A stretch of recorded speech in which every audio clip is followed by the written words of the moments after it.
remember Wicked? That Broadway show that took the world by storm by looking at a popular story and giving it a new point of view? And everybody has been trying to rip off in one way or another recently? Well, now we have Disney's version.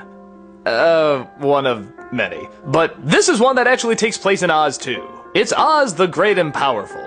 An imaginative take from director Sam Raimi, who mixes imagination and wonder with awkwardness and a lot of clumsy choices. A magician, played by James Franco, wants to make a name for himself by doing great things, but he just can't seem to get off the ground. Well, one day he literally gets off the ground with a balloon, gets sucked away into a storm, and wakes up in the land of Oz. He of course comes across some interesting characters and some interesting baddies, and he tells everyone that he is in fact a powerful wizard. By using his illusions and his salesmanship, he convinces everyone he can do great things, and for the most part, everybody believes him. But soon an evil witch, played by Rachel Weisz, tries to use his tricks to her advantage while also using her sister, played by Mila Kunis, by manipulating her romantic interest in him to fulfill an evil plot. Okay, so what are the good things? Well, as you'd imagine, especially being a Sam Raimi film, it is very visually interesting. Some of these backgrounds look a little repeated, like we saw this in Tim Burton's Alice in Wonderland or Lord of the Rings, but then you get some really cool scenes, like the opening is done in a different aspect ratio. This is obviously supposed to be very similar to the trick they did in the first film where it starts off in black and white and then it goes to color. Not only does this start out in black and white, but it's not in widescreen. And even when it's not in widescreen, they use the 3D effects very cleverly. Like when someone shoots fire out or throws a hat, it actually goes outside the boundaries. And it works more to its advantage when you travel to Oz and they go to widescreen and you see how vast and gigantic it can be. Sometimes, I have to admit, it does kind of capture the spirit of the original Wizard of Oz. There's a wonderful scene where he comes across this little China doll and tries to glue her back together. Everything about this scene is, for lack of a better word, magical.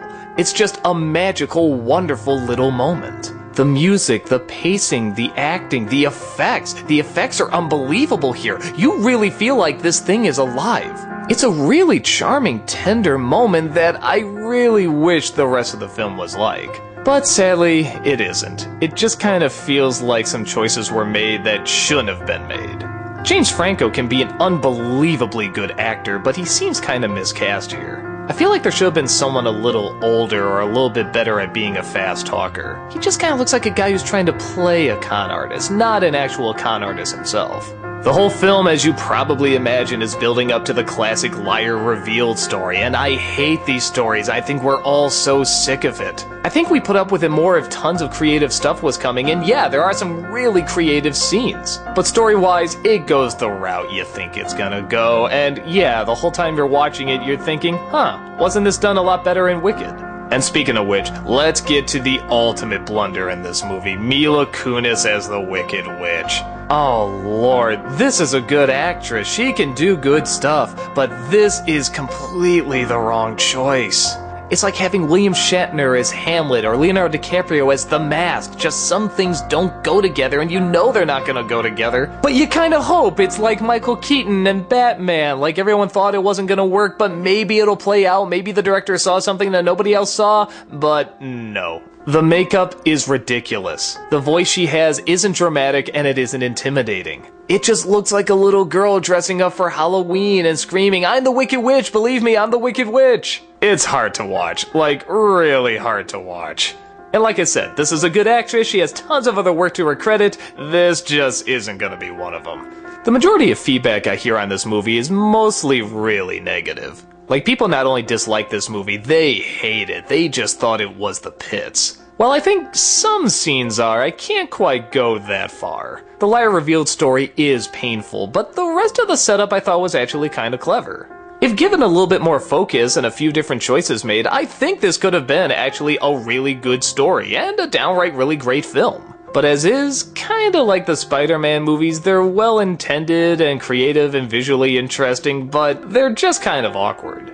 The moments that work are really great moments, the ones that don't are just kind of uncomfortable. I guess I wasn't expecting that much. I mean, I wasn't especially excited for this movie, so maybe there wasn't as big a disappointment for me. I'm still glad I saw certain scenes. I like some of these creative characters. I like when they're flying in the bubbles. I like when he's putting the China doll back together. I like some of this imagery. but clearly some of these casting choices should have been moved around. Some of the dialogue could have been a lot more clever. The pacing in some moments could have been a little tighter, which leads to an obviously good-intentioned, but still clumsy movie. If you're in the mood for some good visuals and a couple of nice scenes, I say this isn't that bad one to check out. But if you're in the mood for something that's much more complete and put together, I say you're probably gonna need a lot more glue.